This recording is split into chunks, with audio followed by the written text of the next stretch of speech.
Hi అండి. నమస్తే. నేను మీ తేజస్‌ని. ముందుగా అయితే ఇవాల్టి రెసిపీ వచ్చేసి కుష్కా రైస్ ఎలా ప్రిపేర్ చేయాలో చూద్దాం. అలాగే దీన్ని ప్లెయిన్ బిర్యానీ అని కూడా అంటారు కదండీ కొంతమంది అయితే. ఇవి వెజ్ అయినా, నాన్ వెజ్ అయినా ఏ కర్రీస్‌లోకైనా చాలా రుచిగా ఉంటుంది. అలాగే దీని కాంబినేషన్‌గా కుర్మా చేసుకున్నా, ఇలా రైతా చేసుకున్నా కూడా చాలా బాగుంటుంది. వీడియో చూసిన తర్వాత మర్చిపోకుండా లైక్ చేయండి, అలాగే షేర్ చేయండి ఛానల్ని అయితే. ఈ వేడి వేడి కుష్కాని ఈజీ ప్రాసెస్లో ఎలా ప్రిపేర్ చేయాలో తక్కువ టైంలో అయితే చూసేద్దాము. ఇక లేట్ చేయకుండా ప్రాసెస్ అయితే స్టార్ట్ చేసేద్దాము. ఇక్కడైతే ఒక ఉల్లిపాయ తీసుకున్నాను నేను కట్ చేసి, అలాగే కొత్తిమీర, 3 టమోటాలు, ఇలా వెల్లుల్లి రెవ్వలు, బిర్యానీ ఆకు, యాలక్క, చెక్క, లవంగాలు, అల్లం తీసుకొని ఒక ప్లేట్లో పక్కన పెట్టేసుకున్నానండి. ఇప్పుడైతే వీటిని కట్ చేసుకుందాము. టమోటాలు అయితే ఇలా పెద్ద ముక్కలుగా కట్ చేసుకున్నాను. ఆనియన్స్ కూడా ఇలా పెద్ద ముక్కలుగానే కట్ చేసుకున్నాము. అలాగే అల్లం కూడా కట్ చేసి పెట్టేసుకున్నాము. ఇప్పుడు స్టవ్ ఆన్ చేసి ఒక ప్యాన్ పెట్టేసుకున్నాము. ఆయిల్ వేసుకొని ఇందులోకైతే చెక్క, లవంగం, యాలక్కలు వేసేసుకుందాము. కాస్త ఫ్రై అయిన తర్వాత ఇందులోకి ఇందాక కట్ చేసి పెట్టుకున్న ఉల్లిపాయ కూడా వేసుకుందాము. అలాగే వెల్లుల్లి రెవ్వలు కూడా వేసుకుందాము. అల్లం ముక్కలు కూడా యాడ్ చేసేసుకుందాము. అవి కాస్త ఫ్రై అయిన తర్వాత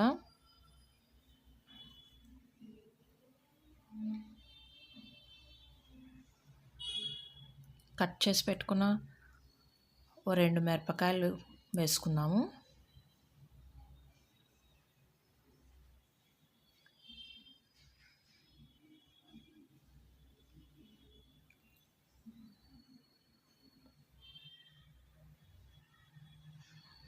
అన్నీ ఒకసారి బాగా ఫ్రై చేసుకొని కాస్త మగ్గిన తర్వాత ఇందులోకైతే ఇందాక కట్ చేసి పెట్టుకున్న టమోటాలను కూడా వేసేసుకుందాము.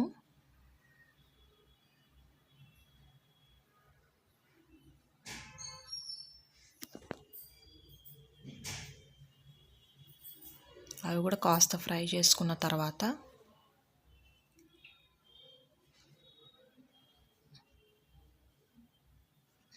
ప్లేట్ వేసి ఇలా మగ్గించుకుందాము. ఇందులో వాటర్తోనే అంతా బాగా మగ్గిపోతాయి.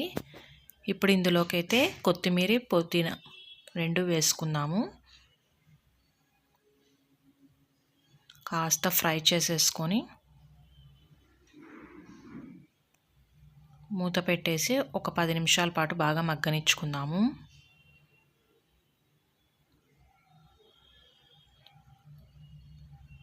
ఇప్పుడైతే ఇక్కడ స్టవ్ ఆన్ చేసి కుక్కర్ పెట్టేసుకుందాము.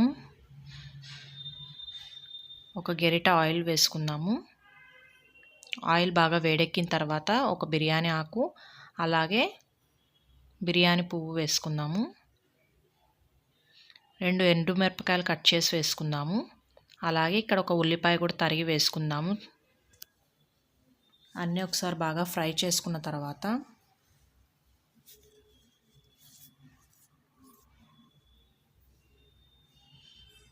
కొద్ది కరివేపాకు కూడా యాడ్ చేసుకుందాము. అలాగే ఒక 1/2 టేబుల్ స్పూన్ పసుపు కూడా యాడ్ చేసుకుందాము. ఇందులోకైతే ఇప్పుడు ఒక 2 టేబుల్ స్పూన్ దాకా కారం వేసుకుందాము. మీ స్పైసీని బట్టి వేసుకోండి, ఎందుకంటే పచ్చిమిర్చి కూడా వేసాం కాబట్టి లైట్గా తగ్గించుకోండి. ఇప్పుడు అంతా బాగా ఫ్రై చేసుకున్న తర్వాత ఇందాక మనం వేపుకున్నవన్నీ చల్లారిపోయాయండి. అదంతా ఒక పేస్ట్ లాగా ప్రిపేర్ చేసుకుందాము. అదంతా ఇందులోకి వేసి బాగా నూనె పైకి తేలే వరకు బాగా మగ్గించుకుందాము. అది అట్లా మగ్గేలోపు ఇక్కడ రైస్ అయితే నానబెట్టేసుకుందాము.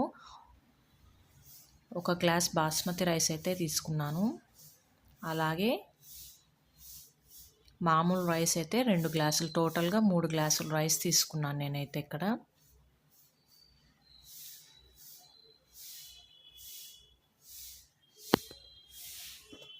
బాగా వాష్ చేసేసుకుందాము. వాటర్ వేసి ఒక 2-3 సార్లు వాష్ చేసి వాటర్ వేసుకొని పక్కన పెట్టేసి బియ్యంని అయితే ఒక అరగంట పాటు బాగా నానబెట్టుకుందామండి. ఎందుకంటే బియ్యం నానే కొద్దీ రైస్ కూడా బాగా పొడి పొడిగా బాగా రైస్ వస్తుందన్నమాట.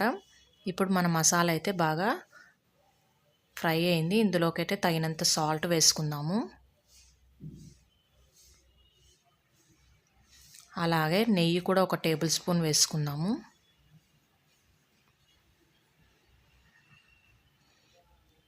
ఇప్పుడు బియ్యంలో ఉన్న వాటర్నన్నీ వంపేసి ఉత్త బియ్యం మాత్రం వేసుకుందాము.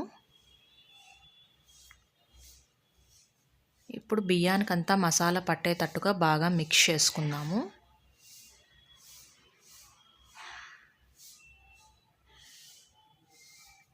అలా మిక్స్ చేసుకొని ఒక 5 నిమిషాల పాటు మగ్గిన తర్వాత ఇందులోకి 3 గ్లాసెస్ రైస్ అన్నాను కాబట్టి ఒక 6 గ్లాసెస్ వాటర్ వేసేసుకుందాము. అంతా బాగా ఒకసారి కలుపుకొని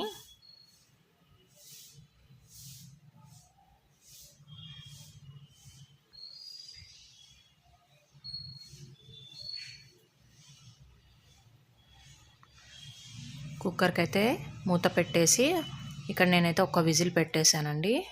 రైస్కి నేనైతే ఒకటే పెట్టేస్తాను. మీరు మీ రైస్ని బట్టి విజిల్ పెట్టుకోండి. విజిల్ వచ్చి చల్లారిన తర్వాత ఓపెన్ చేసి చూద్దాము.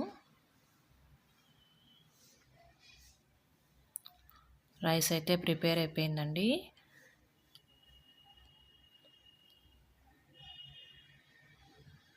ఇంక ప్లేట్ తీసుకొని సర్వ్ చేసుకోవడమే అండి. ఇలా మటన్తో కానీ చికెన్ అయినా ఎలాంటి రైతాతో అయినా చాలా బాగుంటుంది దీని కాంబినేషను. ఒకసారి ట్రై చేయండి. వీడియో చూసిన తర్వాత మర్చిపోకుండా లైక్ చేయండి, షేర్ చేయండి, అలాగే సబ్స్క్రైబ్ చేయండి.